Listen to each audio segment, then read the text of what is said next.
Hello student, मैं मोहित तोमर आप सभी का आपके प्यारे यूट्यूब चैनल में स्वागत करता हूं। दोस्तों, आज की इस वीडियो का जो हमारा टॉपिक है बेंजीन की प्रयोगशाला विधि।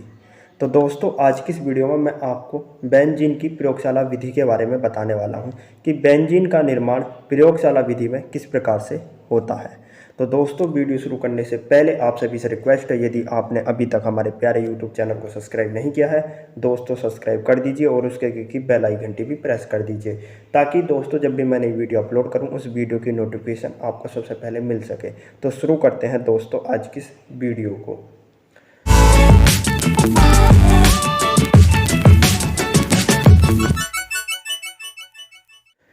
तो दोस्तों, आपको हेडिंग डालनी है बेंजीन की प्रयोगशाला विधि। क्या हेडिंग डालनी है दोस्तों? बेंजीन की प्रयोगशाला विधि। अब दोस्तों, बेंजीन का निर्माण करने से पहले आपको बेंजीन का सूत्र पता होना चाहिए, बेंजीन का संरचना पता होनी चाहिए कि बेंजीन का सूत्र क्या है, बेंजीन किस प्रकार की संरचना है। तो इसके बारे में पता होना चाहिए, क्योंकि तभी दोस्तों आप बेंजीन का निर्माण कर सकते हैं जब आपको बेंजीन का सूत्र पता हो। तो दोस्तों, बेंजीन का सूत्र होता है C6H6। क्या होता है दोस्तों? C6H6। ये हमारा बेंजीन का सूत्र होता है। और दोस्तों, मैं आपको बेंजीन की संरचना के बारे में भी बता देता हूँ। ये दोस्तों हमारी बेंजीन की संरचना है और ये बेंजीन की खुली संरचना है। क्या है दोस्तों? खुली संरचना। और दोस्तों, यह हमारी बेंजीन की बंद संरचना है। क्या है दोस्तों? बंद संरचना। यह बेंजीन की खुली संरचना है, यह बेंजीन की बंद संरचना है। तो दोस्तों, आपको बेंजीन की संरचना के बारे में पता होना चाहिए कि बेंजीन की खुली संरचना किस प्रकार से बनती है, बंद संरचना किस प्रकार से बनती है। और दोस्तों, आपको बेंजीन का सूत्र भी पता होना चाहिए कि बेंजीन का सूत्र क्या होता है। बेंजीन का सूत्र होता है C6H6। क्योंकि दोस्तों, आप बेंजीन का निर्माण प्रयोगशाला विधि में तभी कर सकते हैं जब आपको बेंजीन का सूत्र पता हो। अब दोस्तों, आपको करना क्या है? अब आपको हेडिंग डालनी है बेंजीन की प्रयोगशाला विधि। क्या हेडिंग डालनी है दोस्तों? बेंजीन की प्रयोगशाला विधि। अब दोस्तों, मैं आपको बताता हूं कि बेंजीन का निर्माण प्रयोगशाला विधि में किस प्रकार से होता है। तो दोस्तों देखिए, इस अभिक्रिया में सोडियम बेंजोएट की क्रिया सोडियम हाइड्रोक्साइड के साथ CaO की उपस्थिति में करने पर बेंजीन का निर्माण होता है। तो दोस्तों देखिए, बेंजीन की प्रयोगशाला विधि में बेंजीन के निर्माण के लिए करना क्या होता है कि सोडियम बेंजोएट की क्रिया सोडियम हाइड्रोक्साइड के साथ करानी होती है, वो भी CaO की उपस्थिति में। तो जब दोस्तों हम सोडियम बेंजोएट की क्रिया सोडियम हाइड्रोक्साइड के साथ CaO की उपस्थिति में कराते हैं तो दोस्तों हमारा बेंजीन का निर्माण होता है। किसका निर्माण होता है? बेंजीन का निर्माण होता है।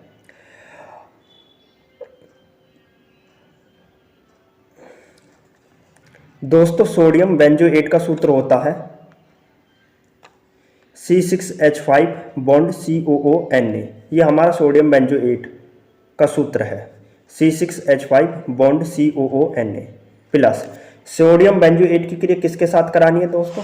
सोडियम हाइड्रोक्साइड के साथ। और सोडियम हाइड्रोक्साइड का सूत्र क्या होता है दोस्तों? सोडियम हाइड्रोक्साइड का सूत्र होता है NaOH। क्या होता है? NaOH। अब दोस्तों, सोडियम बेंजोएट की क्रिया सोडियम हाइड्रोक्साइड के साथ किसकी उपस्थिति में करानी होती है? CaO की उपस्थिति में। किसकी उपस्थिति में? CaO की उपस्थिति में। तो दोस्तों, मैंने तीर पर किसका चिन्ह लगा दिया है? CaO का। ठीक है, मैंने तीर पर CaO लिख दिया है। तो सोडियम बेंजोएट की क्रिया जब सोडियम हाइड्रोक्साइड के साथ CaO की उपस्थिति में कराई जाती है तो दोस्तों हमारा बेंजीन का निर्माण होता है, C6H6 का निर्माण होता है। और दोस्तों, सोडियम कार्बोनेट Na2CO3 हमारा बाहर निकल जाता है। Na2CO3 हमारा क्या निकल जाता है? बाहर निकल जाता है। सोडियम बेंजोएट की क्रिया जब सोडियम हाइड्रोक्साइड के साथ होती है तो हमारा C6H6 का निर्माण होता है और Na2CO3 हमारा बाहर निकल जाता है। अब दोस्तों, आपको ये तो पता है कि सोडियम बेंजोएट की क्रिया जब सोडियम हाइड्रोक्साइड के साथ होती है तो बेंजीन का निर्माण होता है और Na2CO3 बाहर निकल जाता है। अब दोस्तों, आप इस समीकरण को हल कैसे करेंगे? आपको ये समीकरण हल करनी भी तो आनी चाहिए। एग्जाम में आप इस समीकरण को हल कैसे करेंगे, किस तरीके से आप बेंजीन का निर्माण करेंगे, ये भी तो आपको पता होना चाहिए। इस समीकरण को हल करके किस तरीके से आपको बेंजीन का निर्माण करना है, ये समझिए दोस्तों। तो दोस्तों देखिए, हमें इस रासायनिक समीकरण को हल करके किस पदार्थ का निर्माण करना है ये आपको पता होनी चाहिए। तो दोस्तों, हमें इस रासायनिक समीकरण को हल करके H6 पदार्थ का निर्माण करना, बेंजीन का निर्माण करना, तो पहले जब भी आप किसी भी रासायनिक समीकरण को हल करें तो आपको यह पता होना चाहिए हमें किस पदार्थ का निर्माण करना है। हमें C6H6 का निर्माण करना है इस समीकरण को हल करके। अब देखिए दोस्तों, इस रासायनिक समीकरण में हमारे पास C6H5 तो है, C6H5 तो है। अब यदि C6H5 में मैं इस NaOH के H को जोड़ दूँ, इस NaOH के H को जोड़ दूँ इस C6H5 में, तो दोस्तों मेरे पास 6 C तो हैं, 5 H है। यदि एक H ये जुड़ जाएगा तो मेरे पास 6 H हो जाएंगे, तो मेरा हो जाएगा C6H6। क्या हो जाएगा? C6H6। तो हमारा बेंजीन का निर्माण हो जाएगा, हमारे C6H6 का निर्माण हो जाएगा। यदि दोस्तों मैं C6H5 में इस NaOH के H को जोड़ देता हूँ तो मेरा C6H6 बन जाएगा। ठीक है। अब दोस्तों मेरे पास बचा क्या? अब मेरे पास 2 Na बचे हैं, तो 2 Na को मैं क्या लिखूँगा? Na2। क्या लिखूँगा? Na2। और क्या बचा है मेरे पास? एक मेरे पास C बचा है, C का मतलब कार्बन, और 3 ऑक्सीजन बची हैं, 1 2 और 3 ऑक्सीजन बची हैं। तो जो ये हमारा कार्बन है ये C है और 3 O है, 3 ऑक्सीजन है, तो मैं C और 3 ऑक्सीजन को CO3 भी तो लिख सकता हूँ। भाई हमारे पास एक C बचा था, C लिख लिया, और 3 ऑक्सीजन बची थी, 1 2 3, तो मैंने C और 3 ऑक्सीजन को CO3 लिख दिया। क्या लिख दिया? CO3। अब दोस्तों देखिए, Na की जो संयोजकता होती है ना वो प्लस के 1 होती है। कितनी होती है? प्लस के 1। परंतु यहाँ एक Na नहीं है, यहाँ 2 Na है। तो जब एक Na की संयोजकता प्लस के 1 है तो 2 Na की संयोजकता कितनी होगी? प्लस के 2। ठीक है। और CO3 की संयोजकता कितनी होती है? माइनस के 2। और दोस्तों जो क्रिया होती है ना वो प्लस माइनस तत्व में होती है। प्लस तत्व की क्रिया माइनस तत्व के साथ होती है, इतनी बात आपको पता होनी चाहिए। जब मैं Na2 की क्रिया CO3 के साथ करूँ, क्योंकि Na2 हमारे प्लस का, CO3 माइनस का है, तो दोस्तों जब मैं Na2 की क्रिया CO3 के साथ करूँगा तो +2 से -2 कट जाएगा और हमारा बनेगा Na2CO3।